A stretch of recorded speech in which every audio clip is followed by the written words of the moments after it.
Welcome to Tardisian Files. Hello listeners! Last week was another win for those who've been following the leaks and theories online, as The Well was indeed a long overdue sequel to Midnight. This epic episode had everything from jump scares to midnight references to a whole new glimpse at the titular entity. Without further ado, let's jump right in with the review. To recap, still unable to return to Earth and to the exact date that they left, the Doctor and Belinda are thrown 500,000 years into the future, where they join a hardened squad of troopers investigating the eerie silence of a remote mining colony on a planet known only by its designation, 6767. The colony is a graveyard. Every mirror is shattered, the entire crew is dead, except for Alice, a deaf cook who tells them that the others went mad. Something else isn't right. No one here has heard of Earth, or humans, and the Doctor can't shake the feeling that he knows this place. When he finally presses Commander Shire for the planet's original name, the answer sends a chill through him. Midnight. It's a name the Doctor hoped never to hear again. As paranoia turns to a mutiny led by Cassio, soldiers following him start dying, killed whenever they move behind Alice.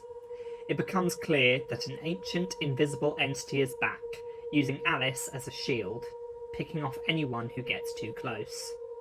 Alice reveals that the entity transfers to whoever kills its host, while the Doctor discovers its fatal flaw. It whispers only to its host, and it fears its own reflection. In a desperate gambit, he creates a liquid mirror using mercury to expose the creature and free Alice. But the danger is far from over. The entity leaps to Belinda. Shire, showing fierce resolve, shoots Belinda non-fatally in just the right way to allow for revival, and then takes the entity into herself. She races back to the well and throws herself down it, taking the entity with her in an act of pure sacrifice and ensuring that the others escape the colony alive. Back on the TARDIS, the Doctor and Belinda are shaken, not just by the creature's return, but by the terrifying revelation that Earth itself has been erased from history. Meanwhile, far away, Mo reports the events to a time-travelling Mrs. Flood via videocomms. Flood is intrigued by the Doctor's continued efforts to return to Earth, but after Mo signs off, her friend freezes, staring at something no one wants to see. Something is behind her, and the nightmare of midnight may not be over.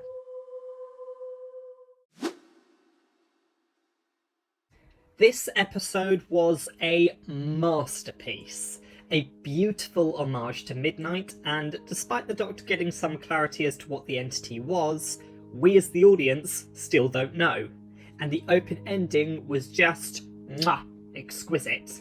Russell, if you're listening, you had better have a follow-up story up your sleeve for the future. Getting into the pros. This episode begins almost immediately with Easter eggs referring to the original story, which, if you spent the weekend before researching the planet Midnight, which I did, then you'd know the planet straight away. From the planet being coated in galvanic radiation, emitted by an extonic star, to the colony being breached without the outer walls of the colony actually being broken, the airlocks only accepting 6 people at a time. This episode was practically screaming at the audience to tell us where they were and what they're up against. And I absolutely loved it. At the same time though, the episode did a very good job of leaving a margin of doubt in our minds, such as the world being a mining world, even though when we last saw Midnight it was a tourist attraction, or the world being rich in carbon-46 rather than its common name, which is diamonds, and then the entity itself. It had changed. It didn't like mirrors. It didn't possess people. It physically interacted with people. It was a much more tangible and, quite frankly, terrifying beast than it ever was when we first met it in Midnight.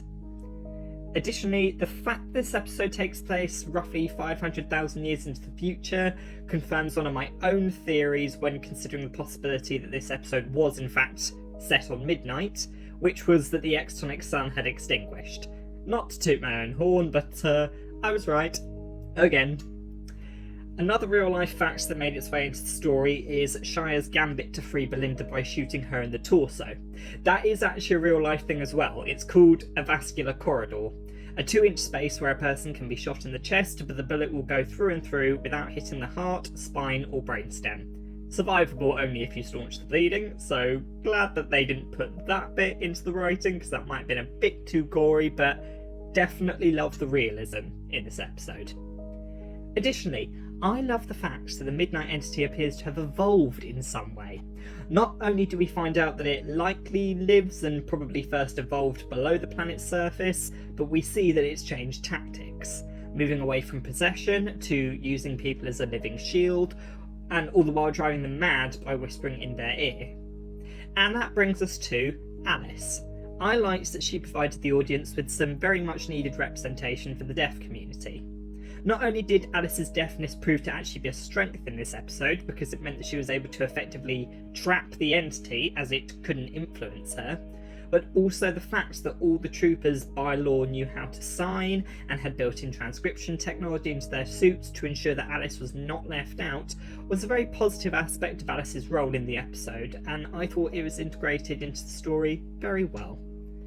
The episode also goes on to further elaborate on the May 24th Earth apocalypse, as it makes it very clear to the Doctor and Belinda that something has indeed happened to Earth, which adds a layer of urgency and determination now for Belinda and the Doctor to get back to Earth and figure out what happened.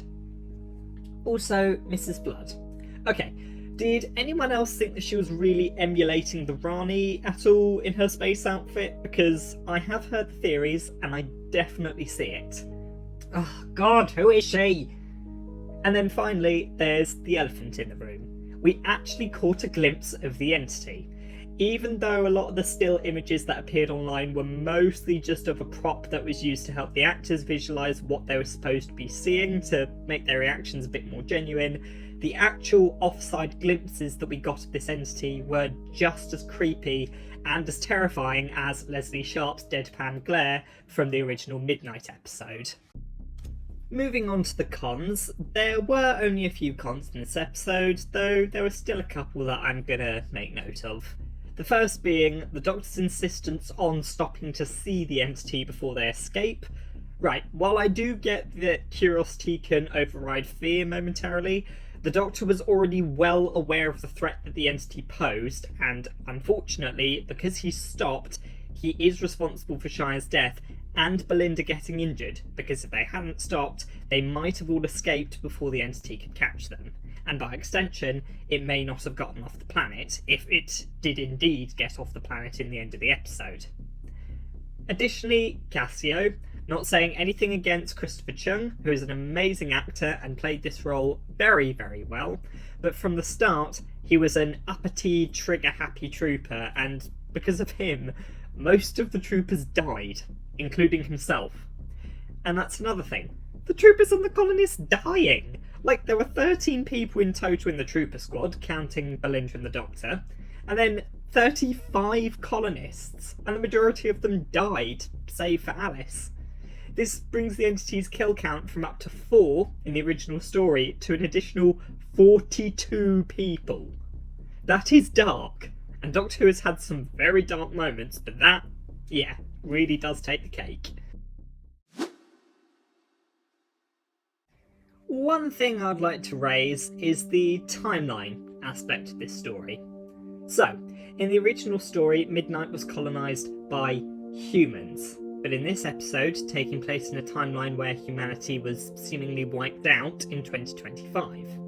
So, humanity were the ones who put up the no-fly zone over Midnight in the 27th century in order to make sure nobody would disturb the entity ever again.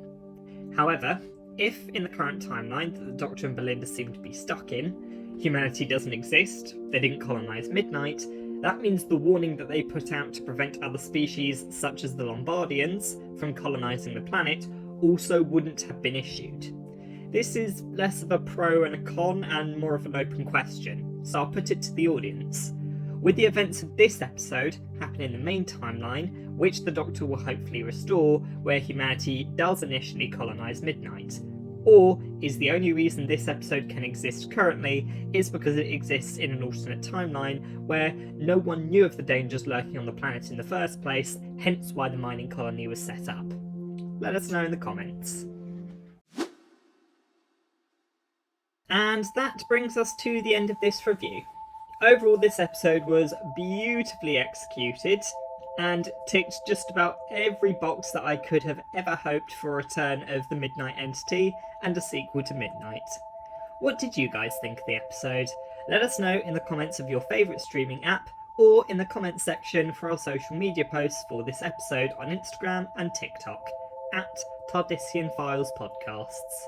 We also have a Blue Sky account now under the handle at tardisianfiles.bsky.social, where we will not only be posting about new episodes, but we'll also be using it to engage with our lovely viewers to hear more of your ideas and feedback. Please leave a like and subscribe, and as always, see you next time on Tardisian Files.